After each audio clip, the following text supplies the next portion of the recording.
আচ্ছা, ভাবো তো, একটা দেশ যারা একসময় ঘোষণা করেছিল আমরা আর কখনো যুদ্ধ করব না, আজ সেই দেশই এমন সব অস্ত্র বানাচ্ছে যা 1 সেকেন্ডের মধ্যেই অন্য দেশের রাজধানী বা পুরো দেশকে ধ্বংস করে দিতে পারে। প্রশ্ন হলো, এই পরিবর্তন কি জন্ম নিয়েছে ভয় থেকে, নাকি ইতিহাস নতুন মুখোশ পরে ফিরে এসেছে? আর সবচেয়ে ভয়ঙ্কর প্রশ্ন হলো, যদি জাপান যুদ্ধের প্রস্তুতি নেয় তাহলে তারা কার বিরুদ্ধে যুদ্ধ করবে? এই ভিডিওটি সম্পূর্ণ দেখলে তুমি পুরো বিষয়টি খুব সহজেই বুঝতে পারবে। চলো দেরি না করে মূল ভিডিওতে প্রবেশ করা যাক।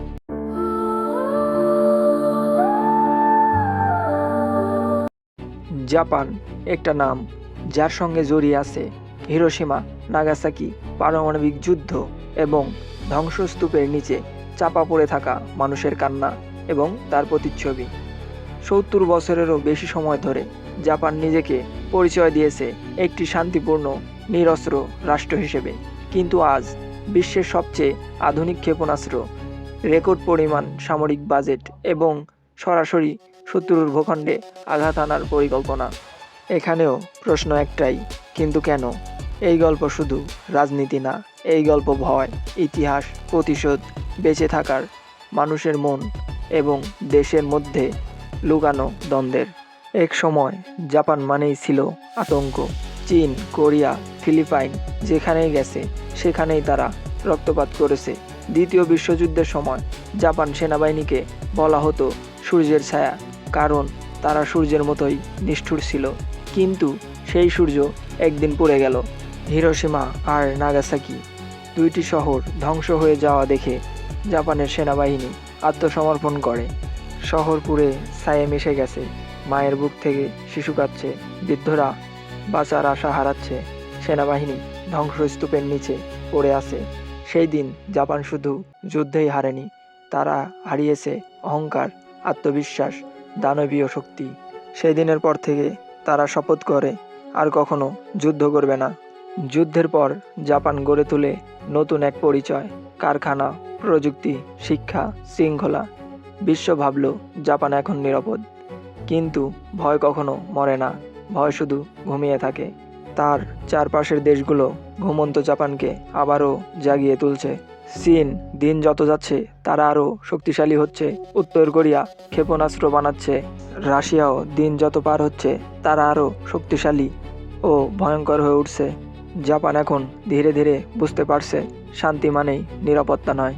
চীন কখনো চিৎকার করে হুমকি দেয় না, তারা ধীরে ধীরে নিঃশব্দে এগোয়, নৌবাহিনী বাড়ায়, বিমান বাহিনী পাঠায়।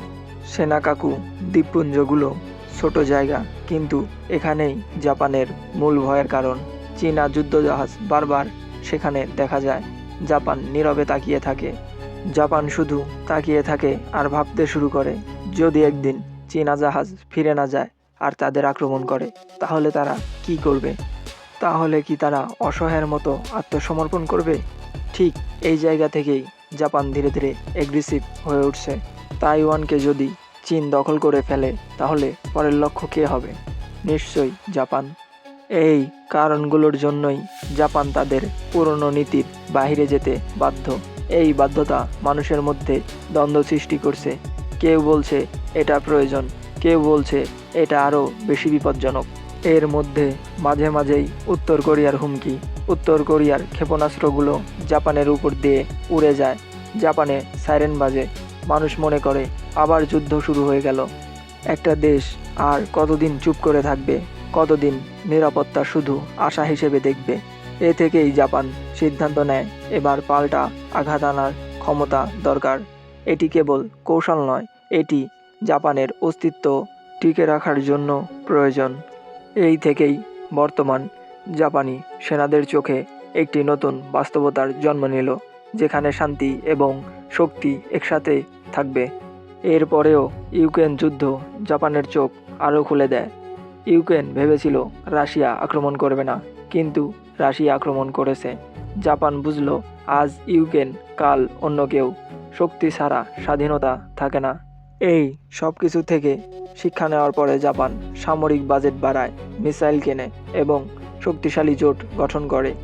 জাপান সামরিকভাবে খুবই শক্তিশালী, যদিও তাদের সংবিধানে বিশেষ করে আর্টিকেল 9 এর কারণে তারা আনুষ্ঠানিকভাবে আত্মরক্ষামূলক বাহিনী হিসেবে পরিচিত। তবুও বাস্তবে প্রযুক্তি, প্রশিক্ষণ ও আধুনিক অস্ত্রের দিক থেকে বিশ্বের শীর্ষ শক্তিগুলোর একটি। বিশ্বের সামরিক শক্তির সাধারণত শীর্ষ 10-এর মধ্যে জাপান। সক্রিয় সদস্য 2,40,000 প্লাস। প্রতিরক্ষা বাজেট বিশ্বের বড় বড় দেশগুলোর মতোই। শক্তিশালী নৌবাহিনী, আধুনিক বিমান বাহিনী। পারমাণবিক অস্ত্র নেই অফিসিয়ালভাবে।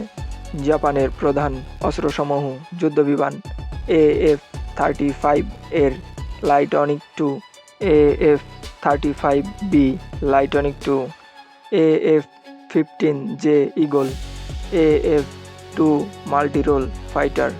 জাপানের বিমান বাহিনী এশিয়ার সবচেয়ে আধুনিক বিমান বাহিনীর মধ্যে একটি। নৌবাহিনীর যুদ্ধজাহাজ, helicopter carrier, light aircraft carrier, Izumo শ্রেণীর জাহাজ, কাগার জাহাজ, ডেস্ট্রয়ার, বিধ্বংসী জাহাজ, কঙ্গো শ্রেণীর ডেস্ট্রয়ার, আতাগো শ্রেণীর ডেস্ট্রয়ার, মায়া শ্রেণীর ডেস্ট্রয়ার, আকিজুকি শ্রেণীর ডেস্ট্রয়ার। এগুলোর অনেকগুলোতেই অ্যাজিস মিসাইল প্রতিরক্ষা সিস্টেম। সাবমেরিন আছে শোরিউ শ্রেণীর সাবমেরিন, তাইগেই শ্রেণীর সাবমেরিন, ওয়াশিউ শ্রেণীর সাবমেরিন। জাপানের সাবমেরিন প্রযুক্তি বিশ্বমানের এবং খুব নীরব।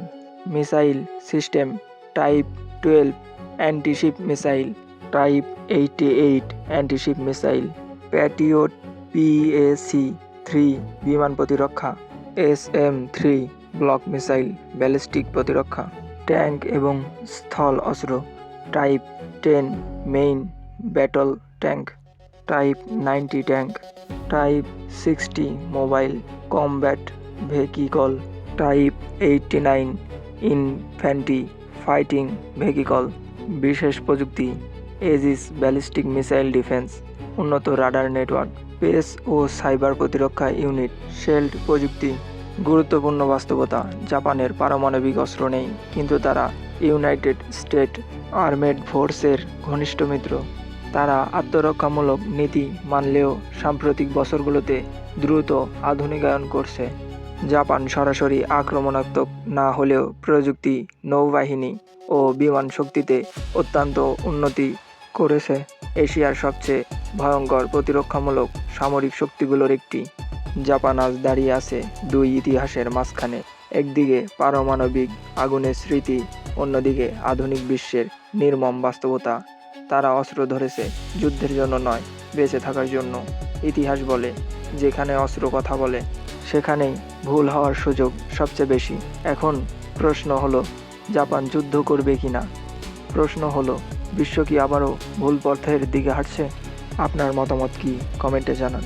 আর ভিডিওটি যদি ভালো লাগে একটা লাইক, একটা কমেন্ট, একটা শেয়ার আর সাবস্ক্রাইব করে আমাদের সঙ্গেই থাকবেন। ধন্যবাদ।